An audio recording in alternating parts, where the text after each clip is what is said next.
ఈ అమ్మాయి యుద్ధం జరిగే చోట ఇంటర్వ్యూ తీసుకోవడానికి వెళ్తూ ఉంటుంది. అప్పుడే ఈమె బై మిస్టేక్ గా ఒక ల్యాండ్ మైన్ పైన కాలు పెట్టేస్తుంది. దాంతో ఈ అమ్మాయికి ఏమి చెయ్యాలో అర్థం కాదు. ఇదంతా చూసేసిన ఒక ఆర్మీ ఆఫీసర్ ఈమెని కదలద్దు అని అరుస్తాడు. ఆ తరువాత అతను మెల్లిగా వెళ్లి ఆమె కాలి దగ్గర ఉన్న మట్టినంతా జరుపుతాడు. కొద్దిసేపటికే బాంబు యొక్క వైర్లు కనిపిస్తాయి. దాంతో ఈ ఆఫీసర్ లోపలికి చూస్తే ఈ అమ్మాయి కాలు పెట్టింది చాలా పెద్ద బాంబు అయి ఉంటుంది. ఇది చూసేసిన ఈ అమ్మాయి భయపడిపోతూ కళ్ళు తిరగడంతో కొంచెం కదులుతుంది. దాంతో వెంటనే ఈ ఆఫీసర్ ఆమె కాళ్ళని గట్టిగా పట్టుకొని నువ్వు 5 సెకండ్లలో ఎంత దూరం పరిగెత్తగలవు అని అడిగితే దానికి ఈ అమ్మాయి ఏమో నాకు తెలియదు అని అంటుంది. దాంతో ఈ ఆఫీసర్ తన దగ్గరున్న ఒక కట్టర్ తీసుకుని ఆ బాంబు వైర్ ని కట్ చేయాలని చూస్తాడు. దాంతో ఈ అమ్మాయి చాలా భయపడిపోతుంది. ఆ వైర్ ఫైనల్ గా కట్ చేసిన వెంటనే వీళ్ళిద్దరూ ఫాస్ట్ గా పరిగెత్తుతారు. అప్పుడే ఒక్కసారిగా బ్లాస్ట్ అవ్వడంతో ఆఫీసర్ అమ్మాయిని కాపాడడానికి తన పైన పడుకునేస్తాడు.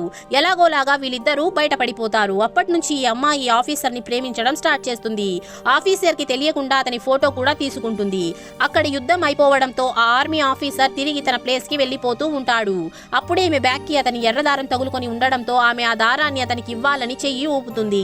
ఆ సైనికుడు కూడా ఆమెని చూస్తాడు. కానీ అప్పటికే బండి కదిలిపోవడంతో ఇతను ఏమీ చేయలేకపోతాడు. ఈ విధంగా వీళ్ళిద్దరూ దూరం అయిపోతారు.